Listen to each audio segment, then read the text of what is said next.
Os maiores assaltos do Brasil. Vamos ver.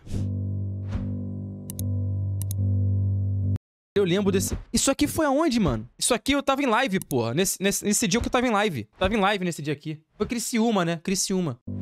Ao longo dos anos, o Brasil vivenciou diversos roubos marcantes, sejam pelos valores levados pelos criminosos ou pela forma que os crimes foram realizados. São casos que muitas vezes envolvem planos complexos, muitas pessoas e uma execução minuciosa, desafiando o poder das forças de segurança do país. No vídeo de hoje, vamos te contar a história dos 5 maiores assaltos da história do Brasil.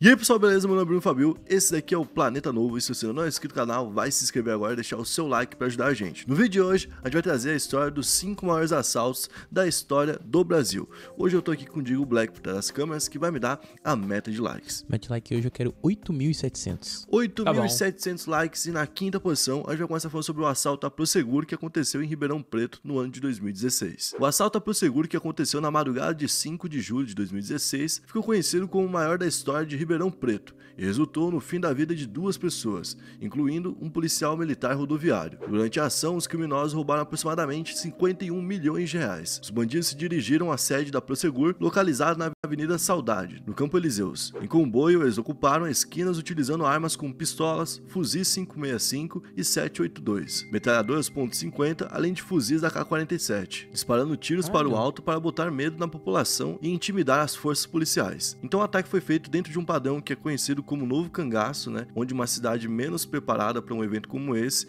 acaba sendo atacada e então a força policial não dá conta, porque literalmente um pequeno exército entra na cidade com armamento muito pesado e muito melhor do que o dos policiais e já entra preparado com um plano, né? Enquanto a polícia está sendo pega de surpresa. E para poder acessar o cofre, então um grupo utilizou dinamite, resultando em uma forte explosão, assim como na maioria dos casos, né? E algo para a gente entender o quanto é bem planejado é que durou apenas 40 minutos. Isso aqui a gente está contando desde que eles chegaram na cidade, foram até o posto policial, atiraram contra o posto policial e também colocaram carros no local para impedir a saída dos policiais. Além disso, durante os 40 minutos, uma parte do bando se espalhou pela cidade para poder causar o pânico mesmo, atirar para cima para causar medo nas pessoas e evitar que qualquer pessoa tentasse reagir.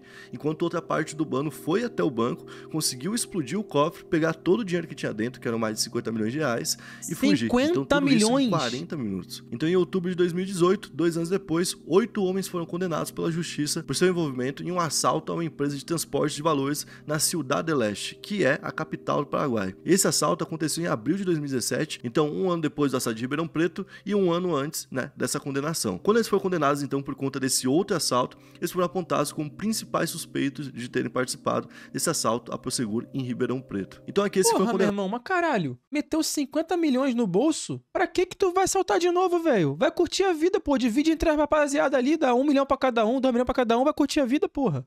Receberam penas que variam, mas na sua grande maioria que passaram de 100 anos de prisão, ou seja, grandes penas, né? E durante as investigações, a Polícia Civil e o Ministério Público estimaram que entre 20 e 50 pessoas estiveram envolvidas na ação e, obviamente, a polícia foi atrás dos 51 milhões de reais que foram pegos e desses 51 milhões, que na verdade são 51 milhões 225 mil, eles não conseguiram recuperar nem esses 225 mil. Eles recuperaram 194 mil reais, ou seja, essa grana tá em algum lugar.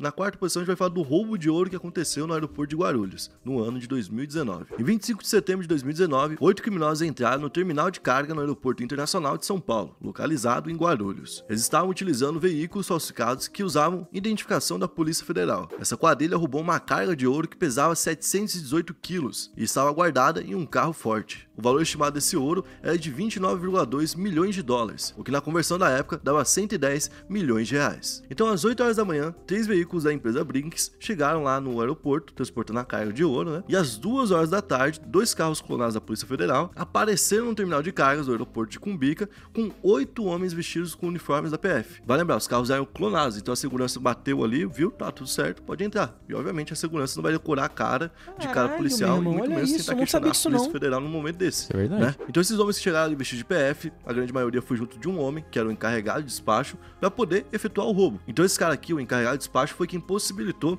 eles chegarem até o ouro, que já sabiam da existência e por isso foram muito rápido até lá. Então às 14h10 eles encontraram a carga e levaram 2 minutos e meio para poder roubar mais de 730 quilos de ouro. E além de todo o ouro que foi roubado, eles roubaram 18 relógios e um colar que, juntando ali os relógios e o colar, tinha um valor de 94 mil reais. Além de 15 quilos de esmeraldas no valor de 26 mil dólares. Ou seja, os caras entraram, pegaram um monte de coisa em 2 minutos e meio, tipo aqueles caras do pit stop da Fórmula 1, tá ligado? Mano, muito rápido. Tipo, saíram e foram embora. E o mais olha só, porque tem um passo a passo ainda. Às 2h30, logo depois, 2h10 começa, né? Às 2h12, eles já estão saindo. Às 2h30, eles largam os carros falsificados ali na zona leste de São Paulo. E ali eles movem o ouro das viaturas, né? E passam para novos carros, que na verdade são caminhonetes. Então, às 3 horas, meia hora depois, as caminhonetes também são abandonadas na zona leste também de São Paulo. E dessa vez, os ladrões mudam para uma S10 branca e uma ambulância. Olha que doideira. Eles colocaram a carga dentro de uma ambulância e de uma S10, quando eles já tinham trocado de carro. Ou seja, fizeram 2 trocas de carro pra poder confundir a polícia. Então, e funcionou. Teve uma hora que eu tomei um susto também, pensei que alguém entrou no Discord, mas não, é o cameraman dele que conversa com ele, eu acho, durante o bagulho. Porque até hoje, nada foi encontrado dessa carga que foi roubada. Mano, e era ouro, não é algo leve, né? Não, como é ouro, é mais fácil de você poder liquidar. Por exemplo, quando você rouba uma joia, você tem que achar alguém que tem interesse naquela joia e que sabe que ela não é legalizada. Sim. E que vai ter que utilizar de uma forma não legalizada, ou seja, não vai poder ficar moscando por aí com ela. Então, tipo assim, é muito limitado o público para quem tu vai poder vender e tudo mais. Enquanto o ouro você vende em qualquer lugar e você pode simplesmente pegar essa barra de ouro e dividir, derreter né? ela e ninguém mais sabe qual que é a origem desse ouro. Então, somente em 2021 a gente teve a condenação de 6 homens por participarem desse crime. Na terceira posição, a gente vai falar do assalto a banco que aconteceu em Criciúma no ano de 2020. No último dia de novembro e durante a madrugada de 1º de dezembro de 2020, aproximadamente 30 homens fortemente armados invadiram a cidade. Eles atacaram o quartel da Polícia Militar e bloquearam ruas com veículos em chamas, mantendo pelo menos 15 pessoas como reféns. Por volta das 11h50, 10 veículos de luxo, incluindo Land Rovers e BMWs, sendo 9 deles à prova de balas, cercaram as instalações do quartel da Polícia Militar, localizado no bairro Próspera. Mais tarde, o Instituto Geral de Perícias, o IGP, estimou que mais de 200 tiros foram disparados contra a fachada do batalhão. Então, aqui foi muito parecido com o ataque que foi feito em Ribeirão Preto, porque faz parte daquele padrão conhecido como Novo Cangaço. Eles também foram até o posto policial, atacaram para amedrontar, mostrar que não tinha como travar uma guerra por ali, né?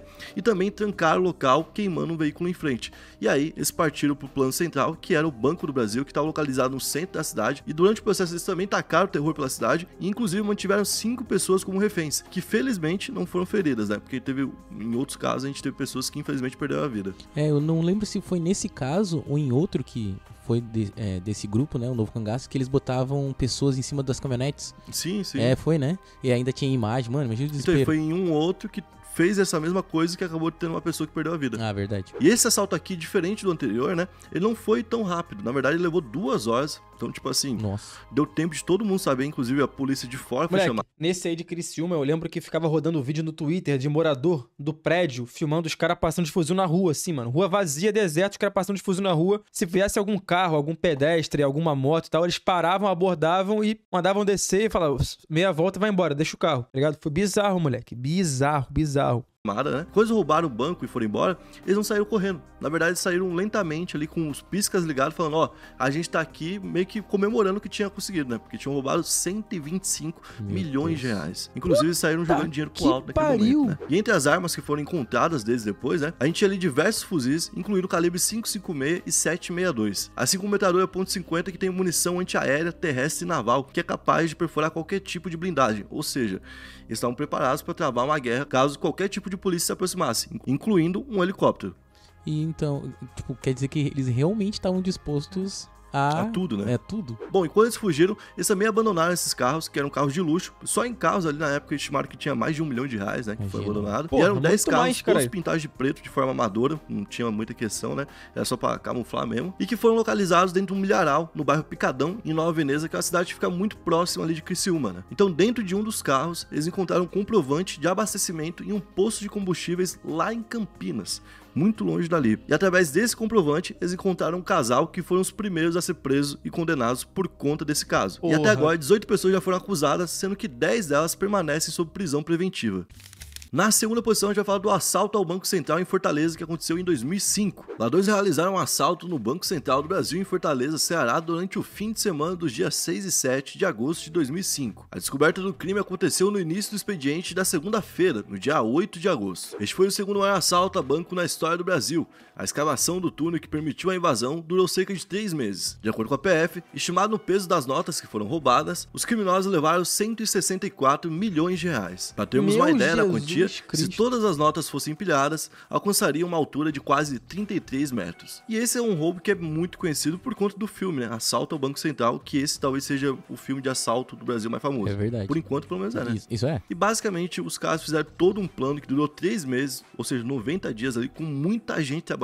Quando a gente tá falando de muita gente, é muita gente mesmo. Indiretamente, a gente teve mais de 100 pessoas participando, e diretamente a gente teve uma quadrilha de 36 pessoas que participavam ali. E eles precisaram de engenheiro, precisaram de homens que sabiam trabalhar com obra, homens que entendiam de fiação para poder puxar, por exemplo, um ar-condicionado que foi instalado por lá, né? E todo tipo de pessoa para que aquele plano desse certo. No final, deu certo. A gente tem um vídeo aqui no canal que a gente explica a história certinho, vale a pena assistir, então vou deixar pra assistir por lá. No final, os caras conseguem levar 164 milhões num assalto que durou 7 horas. Os caras ficaram 7 horas levando dinheiro, então imagina o quanto de dinheiro que não era, né? E até o momento, uma investigação continua, com 17 pessoas sendo transformadas em réu, e como a gente falou, com 36 pessoas sendo identificadas como membros desse grupo que fez. Meu irmão, 20 anos se passaram, ninguém tá preso. Ninguém, tipo assim, chegaram ao nome de ninguém pra, ó, culpado, preso. Tá sendo só julgado. Esse assalto.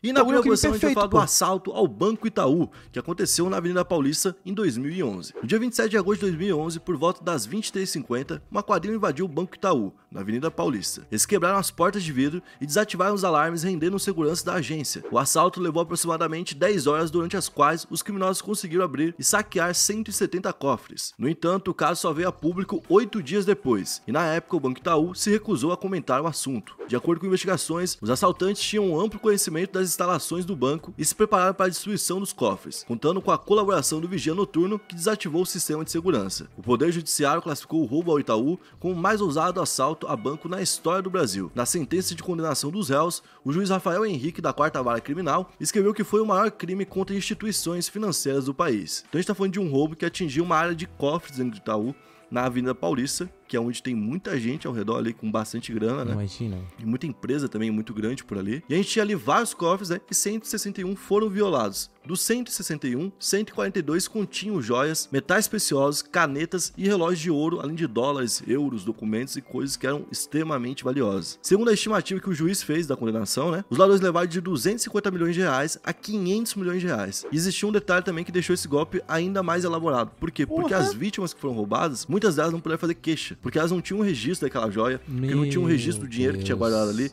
do euro que tava ali escondido, entendeu? Então um monte de família, por exemplo, de político, tipo o Maluf, gente, tá ligado? muito rica, né? Tinha grana lá, escondida, que não Deve ter pego documento importante pra caralho, coisa pra provar uma pessoa contra a outra. tinha declarado de nenhuma forma, certo? Perdeu a grana e não podia reclamar com ninguém. Sabe o que eu fico imaginando? Aqueles títulos, sabe? Que as pessoas têm e guardam nesses cofres. Esse cara gosta de guardar ouro, né? É. Que é igual o Silvio Santos fala, né? É Vale verdade. mais do que dinheiro. Uhum. E só pra gente ver o quanto de coisa que tinha guardado ali dentro, né? Uma empresária procurou a polícia, porque tinha tudo registrado, né? Alegando que tinha perdido 1.255 joias. Nossa. Tudo ali dentro de um cofre. E a gente falou de 161 cofres que foram abertos. Imagina, né? Uma outra corretista perdeu 1.360 peças de joias ou então de pedras preciosas. Meu Deus. Imagina o prejuízo, mano. Pô, imagina, elas deviam ter colar, devia ter anel. É milhões de reais, cara. Pô. Tá? E no fim, 5 homens foram condenados a 18 anos e 8 meses de prisão, porém apenas um deles cumpriu a pena em regime semiaberto. Esse caso aqui também virou filme, um filme que foi lançado em 2022, chamado Assalto na Paulista. Pô, e como é que faz, será? Tipo, que nem todo mundo perdeu a grana. Tá, os que não declararam lá, perderam. Perdeu. Mas essas mulheres aí que perderam, será que o banco paga pra elas? Cara, eu acho que se tiver algum tipo de seguro, tem que ter Mano, algum combinado. Meu irmão, se você colocou 1.200 e tantas joias dentro do banco, a multa que esse banco vai pagar pra você, esquece. É pra botar o banco contra a parede pra sempre, pô. Nada com o banco. Ah, eu acho que tem pode crer. área ali que não. Por exemplo, se o banco perde dinheiro, o banco que, sei lá, qualquer um perde dinheiro, não é o teu dinheiro que tá indo embora, teoricamente. O banco que vai se lascar. Sim. Tu ainda vai abrir tua conta e vai estar lá o teu dinheiro, entendeu? Entendi. Nesse caso aqui, o cofre é teu. Então provavelmente tem que ter algum contrato lá Ah. falando de quem que vai ser a culpa. Pra quem Entendi. que vai sobrar essa pica caso alguém chegue a roubar esse cofre. É porque o banco é sujeito a isso também, né? Óbvio, De alguém vir e querer roubar tudo. E também tem um negócio, às vezes a pessoa topa assumir o risco pro banco não ter que registrar aquilo que tá guardando. Porque se o banco tiver que dar seguro, ele vai registrar o que ele tá dando seguro. Ah, verdade? Né? Então o cara chega lá com 10 milhões de euros, né? Ele quer esconder 10 milhões de euros, vai colocar lá e o banco não vai registrar. Então o banco também não vai dar seguro. Pode É crer. verdade. Bom, esse foi o vídeo de hoje. Espero que vocês tenham curtido a forma como a gente abordou o tema. Se você curtiu, você vai deixar o seu like, se inscrever no canal e comentar pra gente um outro tema que eu siga por aqui. Tamo junto, valeu, é nóis. Porra, moleque, bizarro, viado. O cara roubou 250 a 500 milhões de reais, pô. É um dinheiro inimaginável, pô. Esse filme foi que ano? Foi 2019? Acho que foi 19. Não pesquei. Tá maluco.